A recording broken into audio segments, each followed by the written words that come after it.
So, good afternoon, everyone, and welcome. Thank you for joining us today for the SLCP meetup. Happy New Year, and thank you for spending your afternoon with us today. We're going to be discussing resilience planning.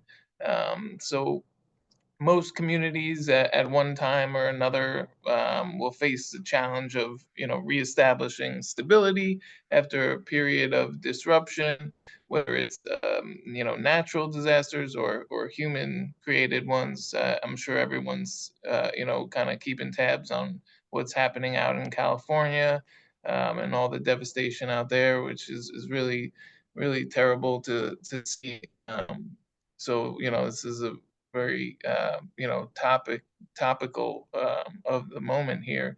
Um, the libraries can play a critical role in our communities, helping to meet those challenges, laying the groundwork to identify potential hazards and threats to help our communities be better prepared to respond to the needs of the people we serve, as well as how we can establish adaptation, mitigation, and recovery plans through programming, community disaster recovery and support systems, providing educational opportunities to our patrons to help bring awareness to things like National Preparedness Month, or sharing innovative ways to respond, engaging with first responders, and kind of making those connections between patrons and local firefighters, first responders, and police to potential breakdown any potential barriers, are all good ways and things that are addressed in the section that we're going to be discussing, resilience planning. So um, with that, I'm going to invite our guest, Margaret Woodruff, the library director from Charlotte Public Library in Vermont, to share with us some of the things that they're doing up in Vermont in regards to resilience planning. Thank you, Margaret. It's nice to see you. Oh, yeah, it's nice to be here. Thanks so much. And thanks everybody who's joining us today. I think you sort of highlighted one of the big things about resilience, Alex, which is that it really depends on where you are and what you need to do. But I think that is one of the first steps. And I think thinking about how the Sustainable Libraries program can help libraries and their communities is helping to make those connections. And I think for us, that was one of the big points that was helpful, was sort of giving us the nudge to reach out to our emergency planners here in town. Charlotte is a very small town, 3,800 people in Vermont. So again, very different from perhaps where you all are coming from today. But I think well, each community is unique. There are the commonalities, and one of them is there are people in your community that you can work with to help, bring your community up in response and become a more resilient place. And also just help your library be, better for your staff and patrons and community. So that has been helpful for us. We did host our first responders appreciation day back in October, and it was so much fun. We had a group of school kids and preschoolers who made a banner and some cupcakes, and we walked them across the street to the fire station and had a little get together, and they got to try on gear and look inside the ambulance. And I think just help create a connection. You hope nobody needs to have that ambulance, but maybe people kids in particular feel a little more comfortable about what that means for their town. And then we also have some infrastructure things we've done here. Do you just want me to keep talking? I can talk and talk, but okay. That we've done here that have been helpful for us. We so far don't have a wildfire problem in Vermont, but we have had a lot of flooding. You all have read about that or seen it on the news, and I know some of you have had similar situations. Um, and stormwater runoff has been an issue for us as well. We're right near Lake Champlain, and that's a big concern. And when we redid our library, we were fortunate enough to be able to include a rain garden in our design, and that helps mitigate the runoff from the roof, which, you know, sort of in the bigger picture, prevents it from ending up in Lake Champlain, but also helps keep the water from running back into the library, you know, and undermining our foundation. Can I just, on the rain garden, Yeah. in fear of sounding dumb, but can you explain what a rain garden is? I'm probably the only one who's thinking that, but it says come up No, in the past, and I yeah, was, no, it's, I'm I will curious. read you the official description. All right. It is a depressed area in the landscape that collects rainwater from a roof, a driveway, or a street. So it allows it to soak into the ground right where it is, instead of like overflowing and running down a road, and then, you know, collecting all the grunge and everything that's on a road and then running off into a waterway. So it collects it right where it is. And so the rain garden we have here offsets the impermeable surface that was created by our building and our parking lot. And we were fortunate enough to have a landscape designer donate his time and some plants. And so we now have, it's a really beautiful native plant garden. And those plants are designed to help. They are sort of water friendly plants. And so they help with soaking up, not at this time of year when it's 10 degrees outside, but you know, in July, it was amazing. We had another huge rainstorm this past summer. And when I left work, the rain garden was full, and I came in the next morning and it all soaked in. It was just incredible. So Thank you for yeah, so that's what a rain garden is. that. So that's one of the things that we've been able to do, sort of infrastructure resilience here. Um, and then I guess we also, sort of in response to our community, the state of Vermont, the Department of Health has set up a system of informal heating and cooling centers, and most libraries are identified as those in their towns. So we are again, very informal. We don't have any overnight capacity. We don't, you know, offer anything special. You can get a cup of coffee and we'll, you know, give you a cookie and that kind of thing, but we're not set up in any like a Red Cross shelter or anything. But it is a place, and we have had people come in the winter when their furnace has gone out and they just need a warm place to be until the repair person can show up, or, you know, their friend gets home from work and they can go there until they're get their problem fixed.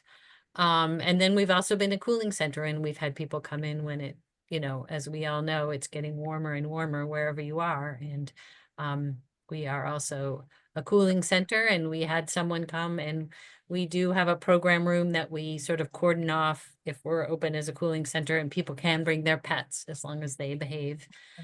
Everybody behaves. But she was very grateful. She had an old dog who was very, very warm, and it was nice for her to have a place to bring herself and her dog.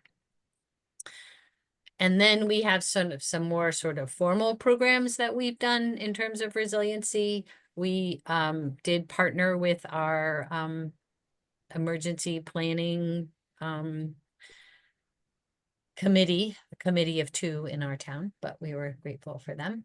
And had a emergency sort of planning session, like what you need to do to help be ready for an emergency in your Charlotte is a pretty spread out community, very rural. So, you know, from the sort of basic ABCs of recommending that you get to know your neighbor to how to pack a go bag, and what are the first aid items you might need in your house, and how can you make your house easier for first responders to find if they need to come help you or get you. So we did that program. We also are fortunate enough to host 2 repair cafes a year with a couple of other groups, our local Grange and Sustainable Charlotte group. So we host those, and those are very successful. And you know, again, the sort of implied or planned outcome is that people don't have stuff that goes into the landfill, and they're, you know, repairing the zipper on their coat instead of throwing it away or fixing their lamp. But it also creates that community, so you get to know people, and I think that goes a long way towards building resilience. We just this past April hosted with a bunch of other groups in town our first Earth Month. So we had almost an event every day in the month of April that sort of highlighted things that people can do to help our community and themselves and the world, you know, deal with the impacts of climate change and offset climate change and become a stronger place. So those are a few of the things that we've done. I have to say, I do thank you, Margaret. I appreciate you for sharing all of that and being willing to do that today. I'm very grateful. I wanted to mention, you were talking about the heating and being a heating and cooling center. You know, and that's got to be, I think, one of the things that I miss most about working in a public library, is just, you know, being there for your patrons and letting them know that you know, when, you know, so, you know, their power's out or they, you know, they need a place Mhm, to go, there's, you know, being that friendly face and welcoming them with open arms, and like you said, maybe a cup of coffee and a cookie that might just be make their day, their week, mhm, who knows.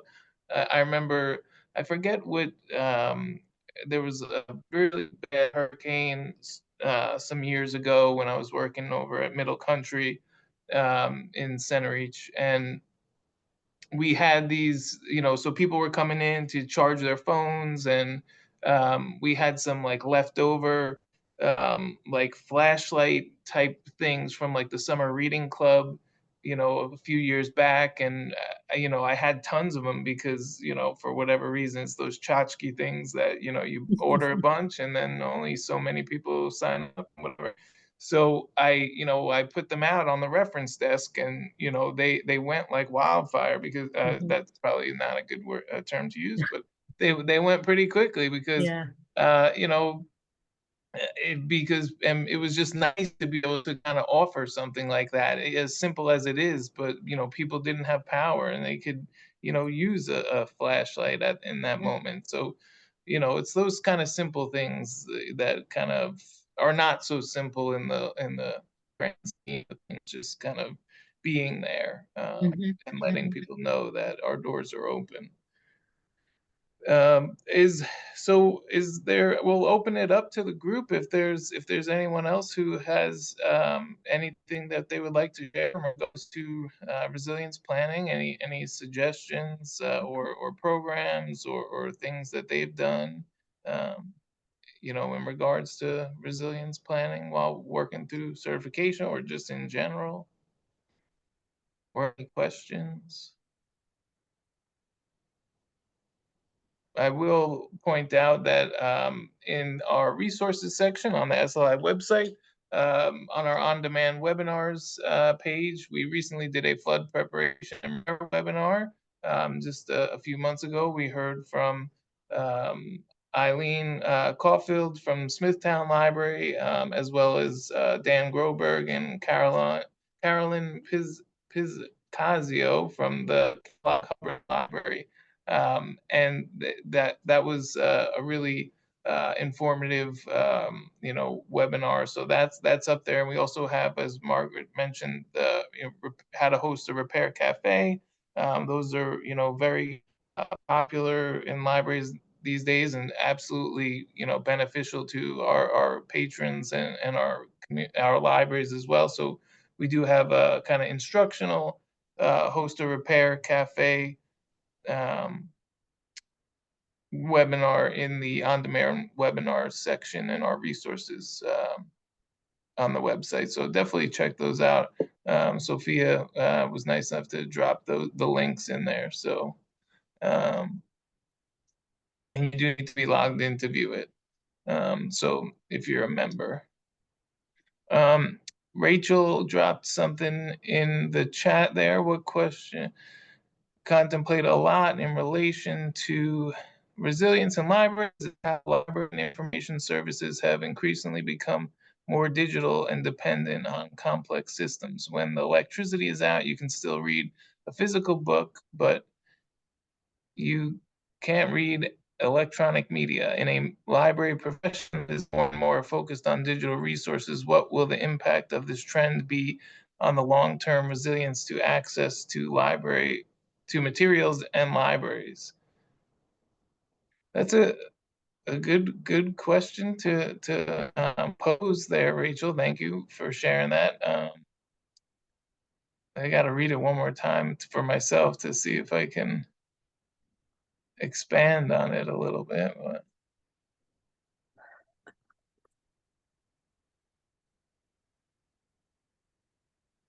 if anyone else has any thoughts on what Rachel said or responses, feel free.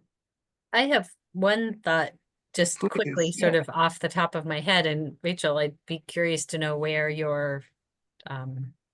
what your Okay. thoughts are.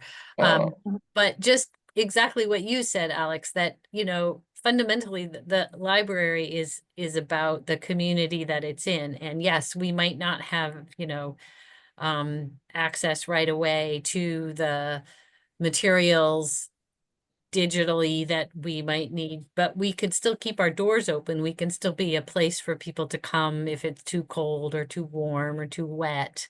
And I think that, and sort of coupled with that, the fact that I think most of us are in this profession because we like to help people, and it's, finding that way to help someone, even if I can't get to the online database to tell you, but I do happen to still have an old phone book, and we could look up the location of the, garage down the road or something like that. I guess that's just sort of a off the top of my head response. I love the response. That was great, and that's kind of how I feel about it, and what I kind of miss about working in a public library is just the fact that it kind of, yes, we are kind of moving into more digital and electronic world with with our services and things like that. But the fact that we really are community centers and can still help with and like Margaret said, a lot of us are in this profession because we're really want to help people in some way, and librarians are really great at doing that and finding different ways. If it's helping with a phone, getting a phone number from a phone book to the local repair shop or what it may be. So I think that's why a lot of us get into the profession, to be able to help in those kinds of ways. At least for me, that was Rachel said, in resilience thinking, redundancy can be important. So, for example, maintaining multiple ways to access information, both physical and digital. Absolutely. We did have some third graders come in just yesterday and ask if we had a phone book. They'd heard about these things. They couldn't actually even give me the name phone book. They're like, what's that thing that you used to go to like look up people's phone numbers? And I was like, we have one. And we let them use it for whatever they needed, but it was pretty funny. That is that is really great, and I thank you. I also just remembered another memory. I'm sorry that this is like a Alex Blend memory tour back into the recesses of my past, but when you mentioned the first responders, connecting with them, I remember that as well as a youth, you know, meeting the firefighters, being able to go into the firehouse and kind of go and see the trucks and meet the first responders and try on the gear and kind of just get a better understanding of who they are, what they do, and that they're not like these scary people or anything. They really, it puts like a friendly face to it. So, you know, connecting with those, you know, community response, you know, organizations is absolutely, you know, something that sticks with people, especially at, you know, at if it's done at a young age. It's really great.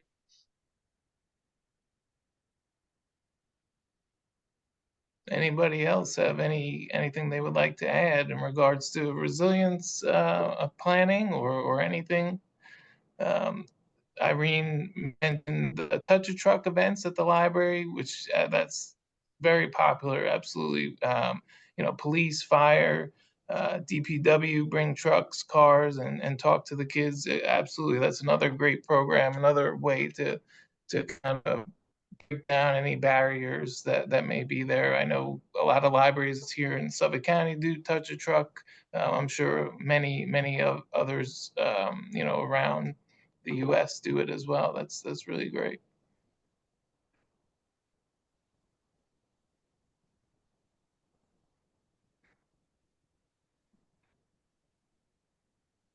Anyone else would like to share?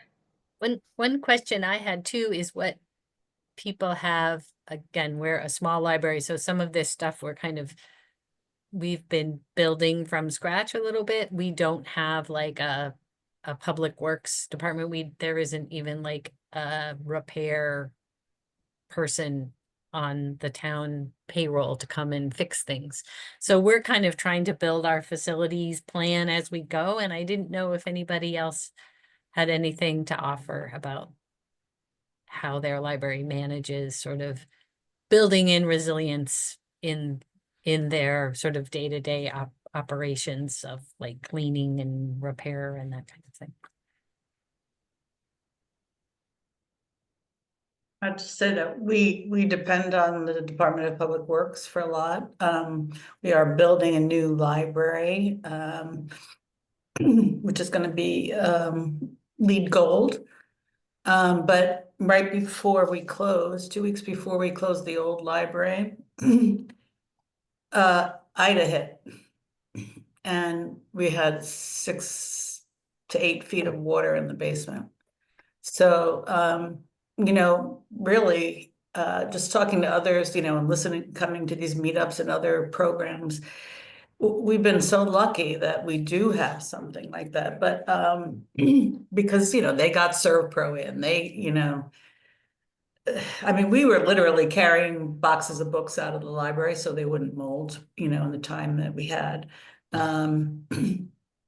But yeah, so there's like a form. I mean, it's not gonna give you the whole answer, but it's like, I forgot what it's called. It's a contact sheet that at least you'll have phone numbers of who to contact and, you know, so you can get in touch with ServPro if you can, if they can get them there. If there's an emergency in Charlotte, you know, I don't know what their coverage area is for something like, I mean, we're, you know, I'm lucky. We're right near New York City. We're right, you know.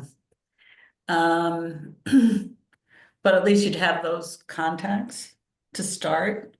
And you can find, if you go on the New Jersey State Library site, there's a whole disaster recovery resiliency section. The former, one of the former deputy state librarians, Michelle Stricker, did a lot of work with this, so you can find some stuff there. And it's almost overwhelming to do the whole contingency plan, but even just having that like list of contacts for yourself is helpful. Absolutely. Thank you Thank for you. sharing that, Irene. And thank you for mentioning the New York State Library. resource as well. That's No, it's very. New Jersey, sorry. New Jersey. I meant to say that. I wrote it down.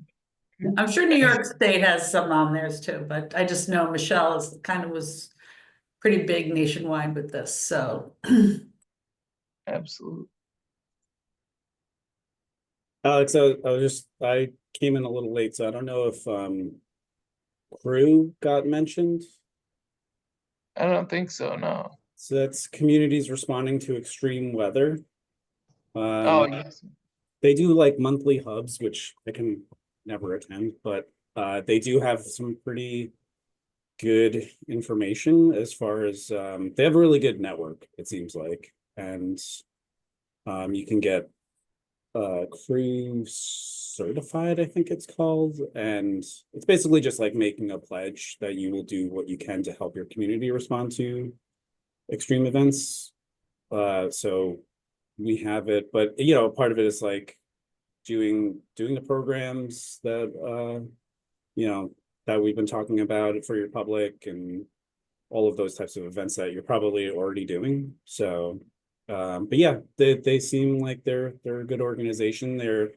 They have like, it seems like a collection of libraries, religious organizations, and some other groups. So just wanted to throw that out there.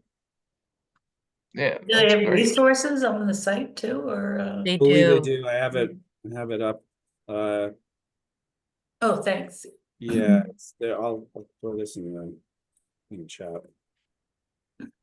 Yeah, I should have mentioned that too, because we're a member of crew also, Tim, and they've been super helpful. And they have one thing that I like that they do is they send out sort of seasonal information, like here's how to make sure people in your town know, how to drive safely in winter, what you need to keep in your car, how to drive safely in summer, and what happens if you get stuck in a traffic accident, that kind of thing. As well as a lot of general resources like keeping seniors safe and how to keep the family safe. Thank you. Yes, thank you. I'm also seeing in our climate action resources on the SLI website that we have our a resilience category, and their crew is listed among some others. There's a Long Island Sound Resilience Resource Hub for those of us by the Long Island Sound, Texas State Library Archives Commission, Hurricane and Tropical Storm Emergency Management. There's some videos, Climate Smart Communities program from the National Wildlife Federation, and some webinars about disaster planning and community resilience at your library. So definitely check those out if you're interested. Thank you, Sophia, for the link.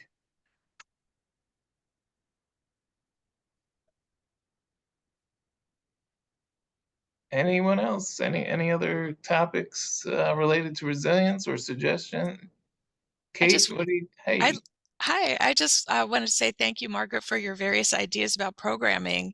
I wonder if anybody else has done any programming around this topic, maybe for the National Preparedness Month in September, or, any other kinds of programs.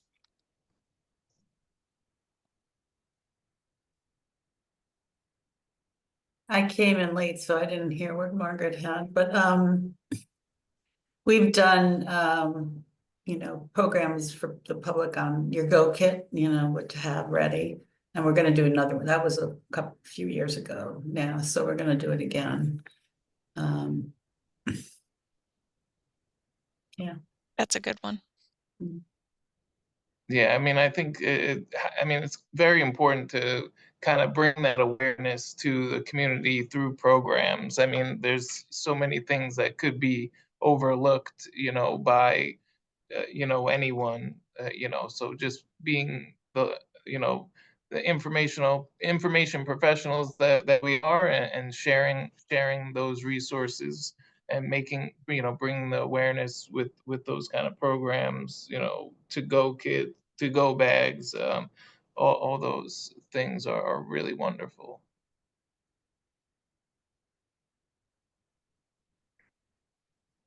I wondered too how many libraries have written a formal disaster plan, and you know, if there's some resources available to help guide, because I haven't done that yet, and that's on my to-do list to do. That's where I came with that's where I started with, and it just was so kind of overwhelming. Because there is, again, on the New Jersey State Library site, there's, there's all resources. So that's where the phone list came from, and because it was, to go beyond that was like, oh my God. But they're available. There are things available. We just haven't been able to tackle it yet. I hear you. It's hard. I'm sorry you had to go through that with Ida. That's tough. Yeah, and we had, but it was good timing in a way because, as I said, we were just about to close for the reconstruction, and Yeah. them, even though they were already like really considering, that they were already planning on putting in like reinforced foundation and stuff like that, because we're right up against a creek.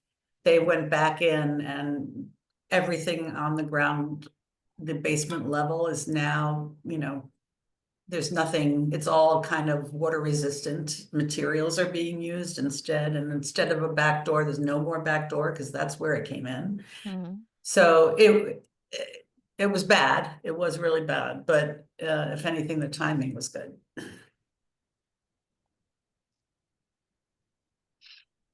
We have a safety action plan, which is kind of just I think we got a basic outline of it through Suffolk Cooperative Library System. I feel like has something to that effect, and it's just like what to do depending on the different emergencies. Mhm.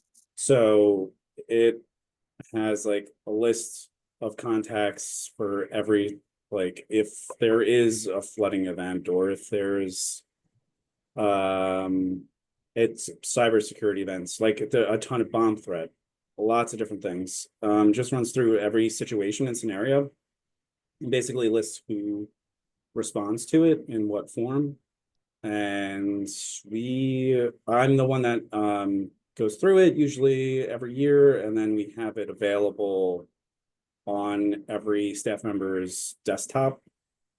And then I think we have it to be reviewed by every staff member annually. Like when we do the sexual harassment training, we just throw it in there as well, that they have to do that as well. So Smart.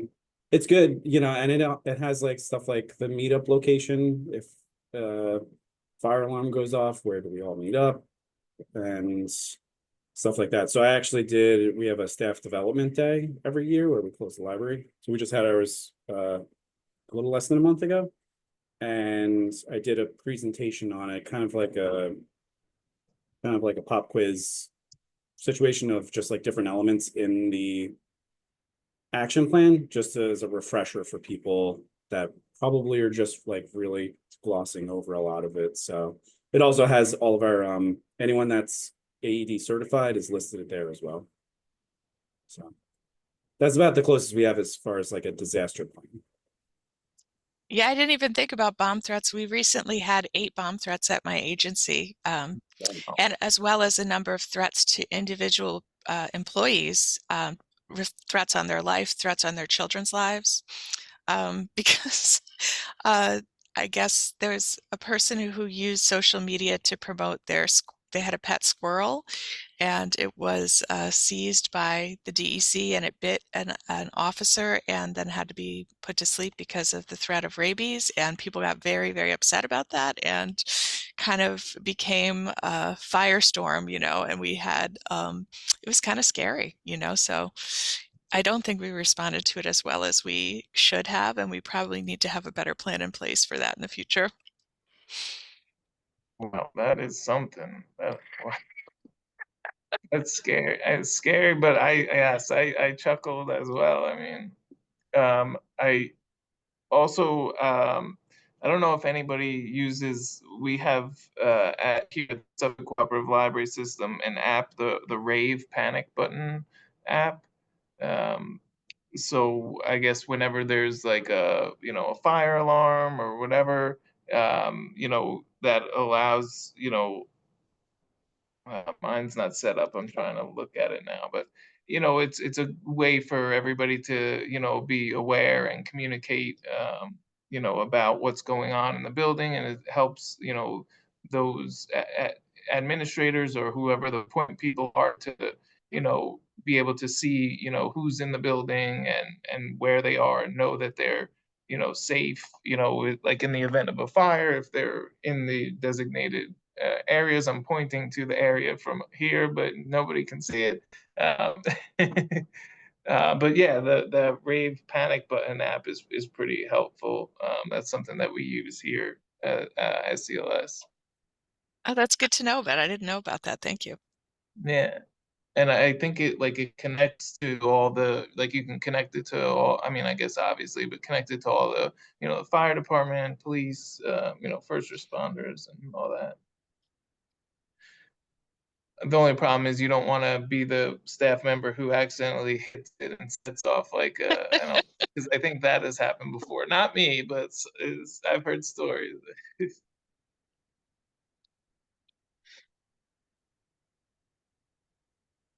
There's a lot of links going on in the chat. I'll be sure to share those afterwards.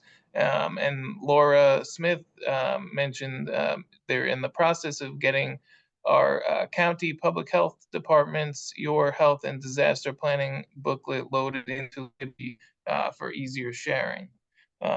That's really smart. That's great. Thank you for sharing that, Laura. Yeah, thank you. Yeah, there's a bunch of helpful links in the chat. I'll be happy to share afterwards. Anything else anybody would like to share related to resilience planning or anything? I know this isn't like a natural disaster, but something that's been on my mind a lot is the increasing rate of homelessness in our communities and nationwide. We don't really deal with that here in my library, but I know if you're in a public library, it's becoming a much bigger issue because people are just unhoused and have no place to go. I mean, I don't know if that falls into this category or a different category, but I don't know if any of you are dealing with that. It's definitely, I definitely something that I know public libraries here on Long Island deal with, on a daily basis. And, it kind of goes back to that, being, open doors and being available to help people, and, kind of no matter what the circumstance is. Obviously, there's policies and rules that you would hope that everyone follows, in response to that. But it's nice to, kind of be able to offer, a warm place, especially in these cold winter days. And then there's certainly ways that you can assist those people. I know at my previous library that I worked at, and I'm sure other libraries do this, that have like the mobile showers that come. I don't know the exact name, but to offer that, and just putting signage or making announcements over the loudspeaker. Obviously, um, just so people are aware that it's there, and uh, a service. So it's nice to be able to offer those kinds of services. Yeah, our town actually hired a group. We're very close to Newark, New Jersey. So there's a nonprofit group that helps homeless. They have a respite place that a homeless person can go for 2 weeks and take a shower, wash their clothes. And at that time, they also are, talk to about services that they could get, and hopefully find them a place to live. And since we're so close to Maplewood, and we also always had a number of homeless people in Maplewood anyway, but we've seen a growing number. The township has hired this group to come in. So they come in a few days a week, and they've talked to I think almost all the homeless, if not all the homeless people. And Some don't want to be helped, so that's one thing, but it does, and they actually come to the library, the workers from the nonprofit, and they're there for 2 hours on Saturday. So anybody, even if you're homeless or not, who wants information on social services can come in and sign up for SNAP or look for renter's assistance and stuff like that. So we couldn't afford to hire. A lot of New Jersey libraries are hiring social workers. This is a nice alternative for us because we don't have that in our budget. And Rachel had mentioned in the chat, working for DC Public Library. They have a social worker and several formerly homeless outreach volunteers to help some patrons access needed services. That's pretty cool as well. That's very helpful. Very cool.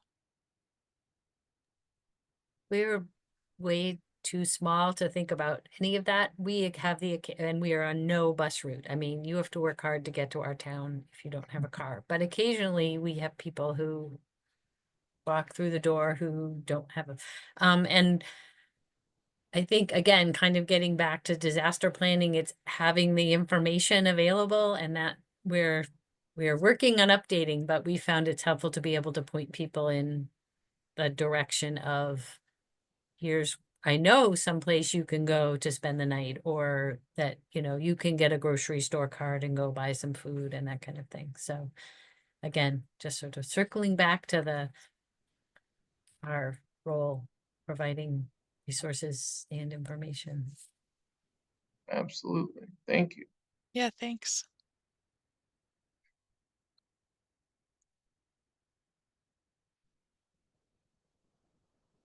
We had a pretty good conversation. If anybody has anything to add, now's the time. Otherwise, we could call it.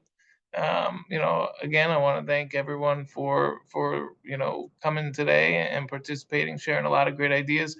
We'll follow up with the links that were shared in the chat, just so everybody has those for reference, and post the recording on the website as well afterwards. So thank you again, everyone, and Happy New Year again. We'll see you soon. Talk to you next month. Take care. Thank you.